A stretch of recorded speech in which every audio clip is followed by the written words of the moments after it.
Hello and welcome to the Virtual Care Basket. I'm Ayesha Hilton and I invite you to find out more at virtualcarebasket.com.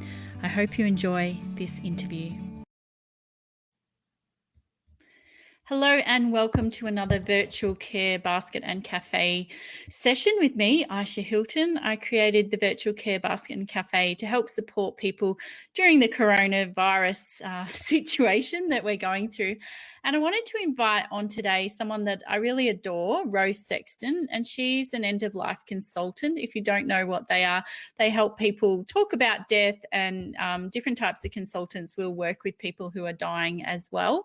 I've actually done death doula training or end-of-life consulting training myself just for fun, which is an odd topic to study for fun, but it's a very, very important thing, especially now when we are all in, mostly in self-isolation because of the threat of death. So why not talk about death and getting prepared for death with the beautiful Rose? So have you considered what kind of medical treatment you want or don't want if you are suddenly unable to speak or communicate what you want?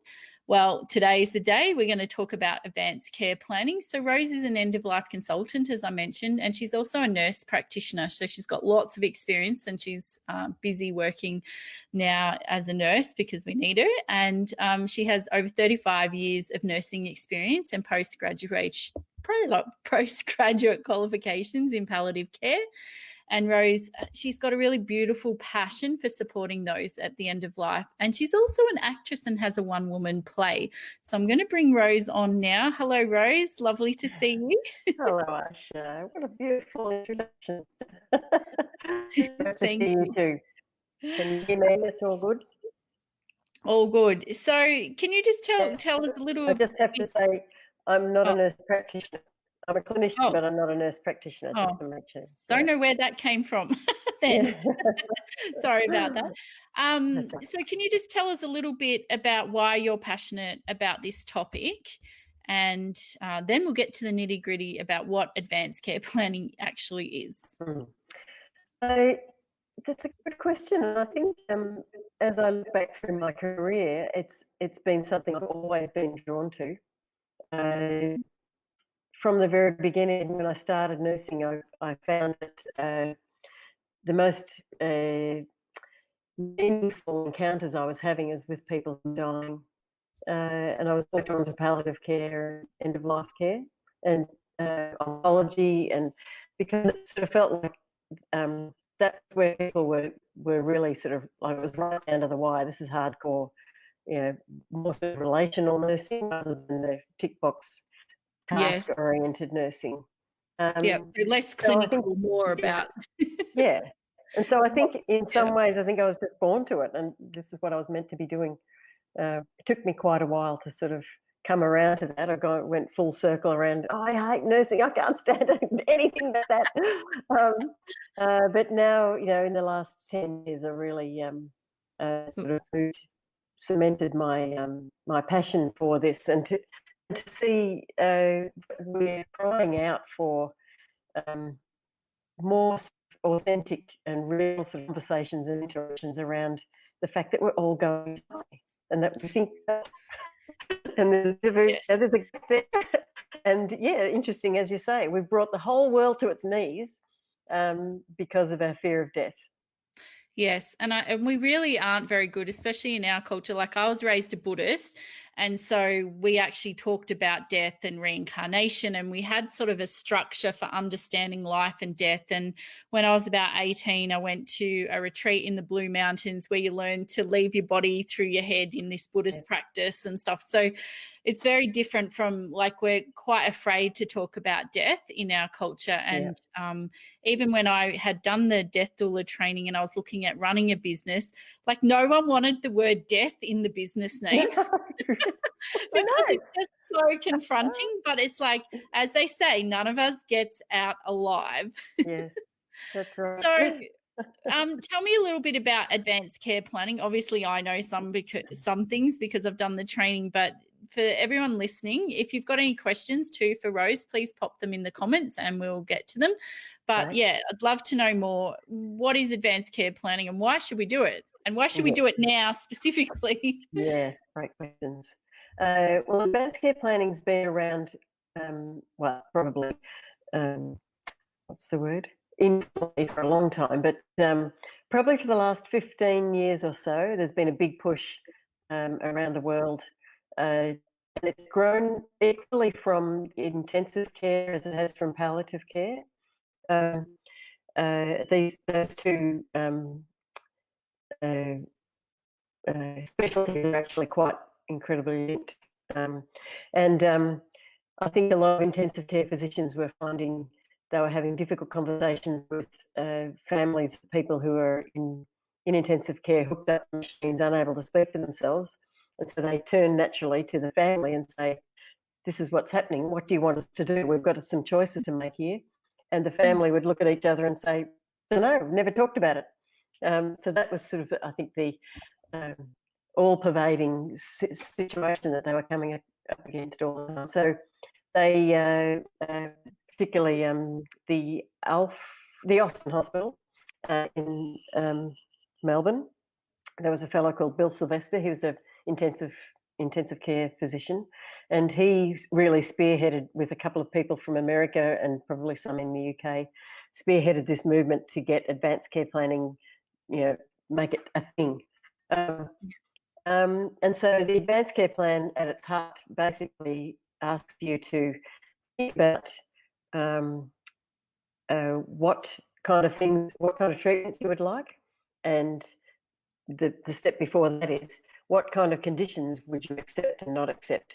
And we really don't think about this. I need to just draw attention. I know some people are struggling with the audio. I think, Rose, your internet's probably, I'm not hearing. Sometimes it's lagging. So please bear with us. Hopefully you can still get the gist of it.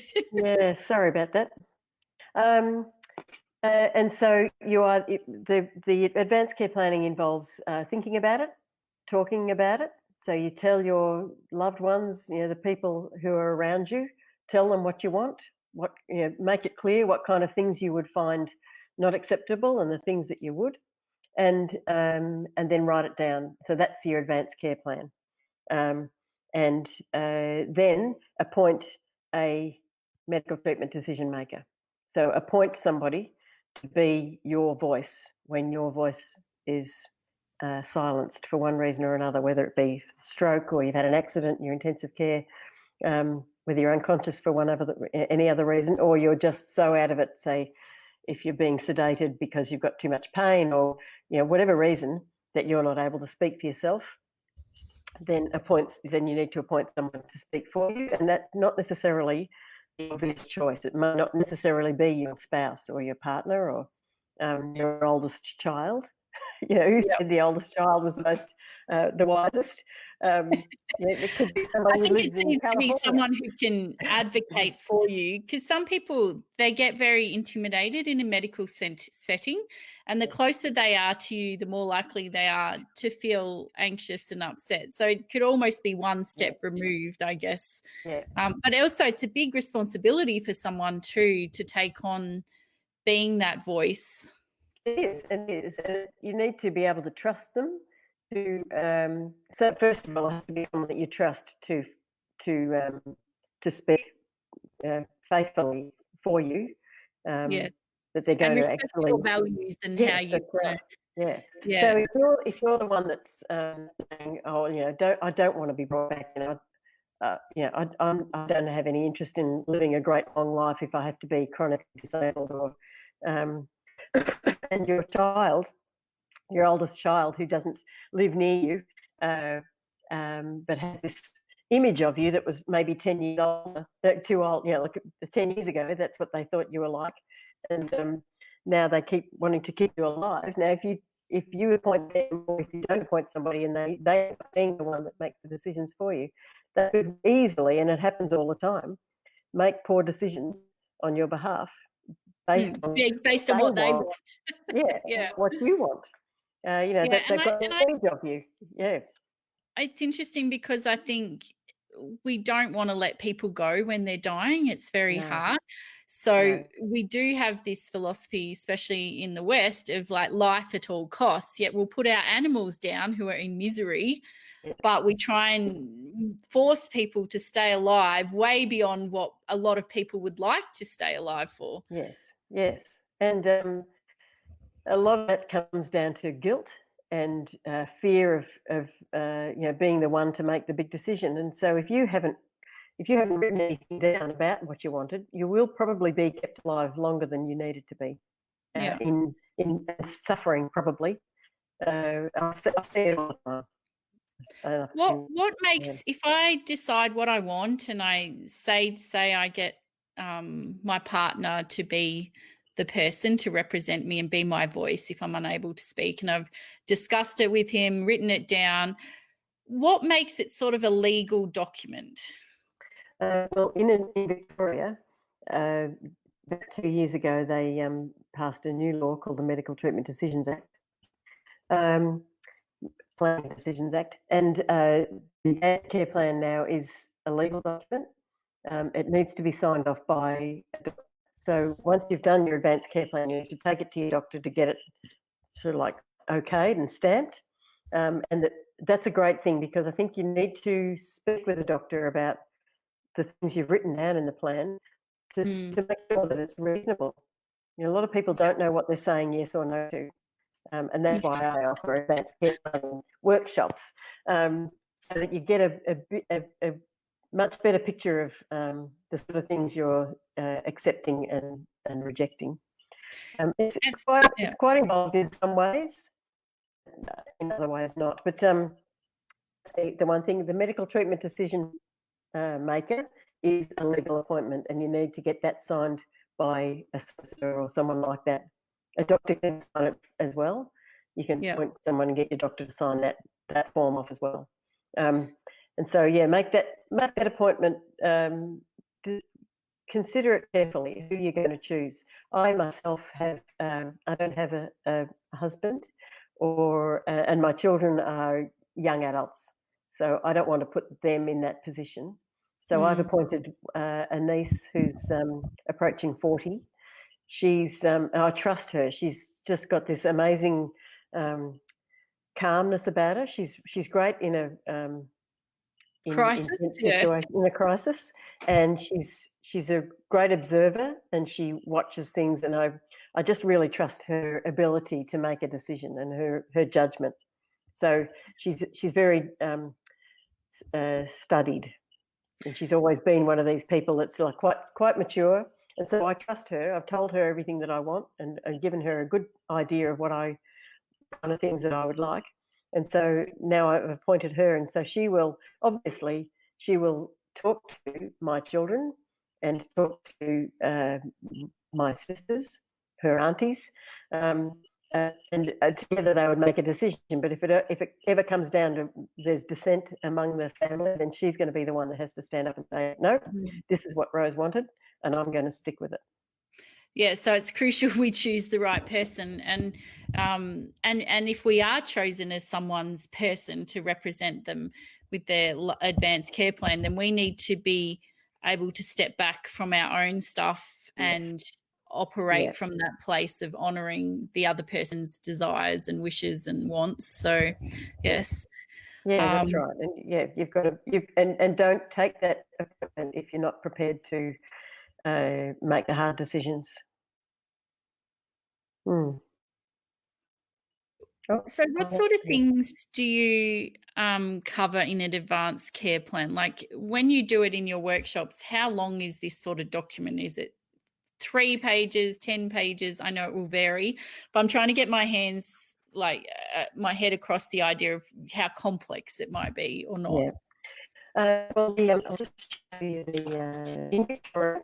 We've got this document here. Yep. It's from the Office of the Public Advocate, and inside it's got lots of lovely information. Weird going backwards like this. And it's also got the form called Advanced Care Directive for Adults. And this form is actually 6 pages long, but they just give plenty of space. Yeah, and it's quite a legal document. So, and you can it is a legal add in document. your own things as Yeah. well, I Yeah. imagine. You can write an advanced care plan or anything. You can write it on a napkin if you want. Yeah. It's a bit like Or a a piece will, of I toilet guess. paper. Oh Like, no, that's too expensive. yeah, Too much in short supply. yeah. It does, but that form is good because it leads you, to make sure that you've covered everything. The main things about a Victorian plan, and probably I think the Victorian sort of model, I think is best, and I think we're ahead of the game in regard to the rest of Australia. Mm, Is that there's two different types of directives. So there's the values directive and the instructional directive. So the values directive talks about the kind of things that make life worth living for you. What makes you happy to get up in the morning? Why you want to keep going? And the older you get, and maybe you're living with more and more discomfort or disability or limitation or restriction of some sort. Why do you want to keep going? What is it? Because you've got a beautiful little doggy and you want to see them, or you want to stay around for your first grandchild, or you want to get to 80 or 90 or 100 or whatever it is, or you want to see somebody get married, whatever it is. And it can be, I think it's best to be as, what's the word, detailed as possible around this. So write an essay, because what you're trying to do is give people an idea, a picture of you and what makes your life worth living, because you can't preempt every single situation that you might find yourself in. And so the best thing is, if you're giving your medical treatment decision maker as clear a picture of who you are, then they can stand in your shoes, which is what the new Act has stipulated. You're not making a decision in the best interest of the patient. What you're doing is making the decision that they would make if they were able to speak. That's huge, isn't it? Yes, Because, it is. it's like, Huge. oh, what's the best thing for the person? But it's like, what would that person choose is quite a different mindset. Yes, it is. And that's what you have to have at the forefront of your mind. What would they choose if they were standing where I'm standing and looking down at themselves? And so the more descriptive you can be about your values, the better. And you can write as much as you like. And this form is actually, as well as being in this book, which is free from the Office of the Public Advocate, you can go to advancedcareplanning.org.au. So that's a website, advancedcareplanning.org.au, pretty straightforward. Go to Victoria. It's a beautiful website. It's so easy to navigate your way around. And it's got all the forms, and they do have interactive forms. So you can start typing in your thing, and you can just get bigger and bigger and take up as much space as you want around the values directive, and which is what I've done. I've just rambled on. It sounds good to have that online, so you can download it or modify it rather than pen and paper, and then you can add more detail. So that's advancedcareplanning.org.au. So do different states, and I'm imagining different countries obviously, but within Australia, different states would have different rules and regulations? Yes, they do. Victoria is the only one that has where the advanced care plan is actually a legal document, and the doctors, if they choose. So as well as the values directive, there's an instructional directive, and that's where it gets real. And if you write in, I never want to be intubated, or I never want a blood transfusion. If you write that in your instructional directive and then get it signed off by the doctor, then you'll never get a blood transfusion. And if you do, the doctor will be opening themselves up to litigation. They can be sued for assault. And I know that there's some religions or cultures that don't allow blood transfusions. That's quite an extreme one. I guess like one of the common ones is don't resuscitate. Yeah. That's one of the main and I guess it depends how there's also many variables in all of this. Yeah, there are, and that's why you've got to know. I wasn't going to become a vegetable, in a coma for the rest of my life or unable to move, and it was just a heart attack. I'd want to be resuscitated. But if I was being resuscitated to go back to a vegetative state, then I wouldn't want to be resuscitated. Yeah, and that's why the values directive is so important, because you can put in as much as you want, especially say if you've had an experience of watching someone die from dementia or a long protracted illness from disability or whatever it is. So you can put that in and say, I've seen that happen and I never want that to happen to me. And so that will inform then the decisions they make about what kind of treatments you get. But yes, you've got to be careful about the sort of things that you write in there. Yes. The instruction. Now, you don't have to write anything in the instruction directive if you don't want to. But if you're passionate about things like, say, a feeding tube, for me, I'd never want a feeding tube because it probably means that I can't swallow. And if that's the case, then it's probably because I've had a stroke or something. And I don't want to keep. Once you put a feeding tube in, then it's really hard to get it out legally. Oh, really? Yeah. I can pull it out, but the doctors will put one straight back in because it's this. Well, we've got to. If we don't put it back in, she's going to die from starvation, and we can't let that happen. And it's interesting. One of the key takeaways I got from death doula or end of life consulting training was, if someone's wanting to die and they're in a situation where people are sort of forcing them to stay alive, the easiest way is to just stop eating. Yes. But if I found that fascinating. Yes, yeah. So that's been the alternative. I mean, it's obvious, but it's also it's so obvious. Yeah, it's got a name: voluntary stopping of eating and drinking, and it's employed. It's unfortunate that people can't access, voluntary assisted dying instead. But I've put in a lot of stuff in my directive about, especially if I have dementia. That's the biggie for me. And so I've said, if I'm in that situation, certainly put the food in front of me. But if I don't pick it up and put it in my own mouth, don't feed me. I never want to be fed. Because it's one of those sort of basic primal things. If you put something near you, like a spoon of food near your mouth, you're just going to open and eat it. And you see a lot of people in nursing homes living on and on and on, being fed day after day after day. For what? Yeah. I know.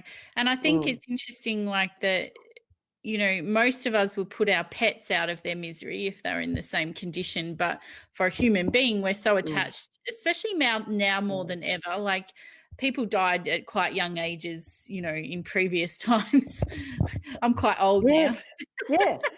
Well, now we expect that anybody who dies before they're 80 is sort of gone before their time, too soon gone. And it's like we all come in expecting to live until we're 80, or 90, but we know that that's not the case. No, someone's got to die early. I sometimes hear parents promising their kids that nothing's going to happen to the parent, and I say to my children, and I don't say it in a cruel way, but we do discuss these things, and I'm like, well, we don't know what's going to happen, and I have a plan for the care of my children if something happens to me. I want to have that out there, and having had discussed it with the person who's going to take it on. So I think it's critical. So I know you've got a session coming up tomorrow, is it, for virtual care planning that you're doing on Zoom? So I just want to share your website, which is endstagematters.com, and just look for events. So can you just tell us what's covered in that, case anyone's interested? Well, we talk about, I've just done one now, so I'll just go back. Just talk about all the ins and outs of advanced care planning, the sort of things that you need to consider, like appointing a medical treatment decision maker, and all the things. It's about prompting you to think about what kind of things you would like. What kind of things make life worth living? What your thoughts are about dying? How you see your life and how you see your death? Because a lot of people have never sort of considered these things. One of the questions I ask is, who believes that talking about death is going to kill you? I think that seems be the case. There's a lot of people who actually believe that. It doesn't, by the way. Do you find that sort of going through your advanced care plan can be sort of quite eye-opening and somewhat triggering for people? It can be, but hopefully it ends up being ultimately a really useful and a really valuable process, and that's And I think always my aim, you comforting know. as well, Yeah, like that yeah, you have someone you can trust to take care of things. Like if I, go to the grocery store today and have a car accident and I do become something happens to me, I need someone to make those decisions for me that's in alignment with my values. So yeah. that makes me feel more comfortable knowing that. Yes, and I think that's the feedback that I've gotten from people who have gone through this process. It's once you turn around and look at it, it's not actually as scary as you think, but it's just getting people to actually take that first step and start, peeking under the blanket Yeah. of of dying, of death, and all those Yeah. sort of things. And I think the more we can become more comfortable with it, the less fear we'll have, Mm. um, just in general. We might Um, have to have you back on, and maybe Nicole as well, who you work with, That'd be great. to Yeah, talk about we'd love that. death, maybe Yeah. like a little virtual death cafe. And Yeah. it doesn't sound as horrific as it sounds, people, but No, because 'cause we're so much I fun. hosted one at my house and it was great because Yeah, we spoke about what does death mean to us? What's our biggest fear? Just sort of unpacking the whole idea of death and the yeah. reality of death as well. So I think we'll get Mm, you back on, you and yeah. Nicole, for another session. So Yeah, if you that'd want be to great. find out more about Rose and her business partner, Nicole, you can go to endstagematters.com. And I've just got so many things over here, endstagematters.com. And yeah, Yeah, if you're that'd be interested awesome. in getting your advanced care plan, do pop over to their website and you can work with them one-on-one or do the virtual sessions as well. They were in person. So now we're opening up to being able to work with you wherever we are, which is awesome. Yeah. So thank Yeah, you for that. she's great. And I'll keep you posted about our virtual death cafe. But in the meantime, if you want to find out what other events we have on for the virtual care basket and cafe, please go to our website. It's all free, virtualcarebasket.com. And tomorrow I'm talking to Kay Hamilton about using essential oils for your well-being during this time. And it's not aligned to any brand, so don't think it's got anything to do with multi-level marketing, because it doesn't in my mind. And so, yes, please join us then. So I want to say thank you to Rose. Thank you for joining us. Thanks, If you have Ayesha. any questions for Rose, please feel free to put them in the comments and we can get back to you. Sheanne's joined us and she said dying seems to be the easy part. Yeah. It's Well, all the stuff in the middle. I'm not afraid of that's being right. actually dead, but Mm, I don't want to have a horrendous time before I that's die. right. And in this particular time, this moment in history, I think advanced care planning could certainly help with that, Yeah. especially if you're older and have comorbidities like, yeah, if you're more at risk, having your advanced care plan could help you avoid a Mm. horrible death in ICU, which it sounds like what a lot of people are dying Yeah. in that I way. should get my dad's done because, yeah, he would not want anything really much done Mm. to him. So, yes, Sheanne says thank you. So thank you, everyone, for joining us. If you're just hopping on and you've missed the start, the replay will be available on this page shortly. So please, yeah, if you've got any questions, pop them in the comments on this Facebook video. I know this will also go onto YouTube, so we probably won't answer those comments unless we see them. But thank you for joining me, Rose, and I look Thank you forward to so much, having Ayesha. you back for another session to talk about death. So take Great. care, everyone. No death on my watch today, but much love to you all, and I'll see you on another session. Thank you. Bye. Bye. Hi, this is Ayesha again. I hope you enjoyed this video. Feel free to subscribe and to check out the website virtualcarebasket.com. You can also find out more about me at ayeshahilton.com. Have a fabulous day.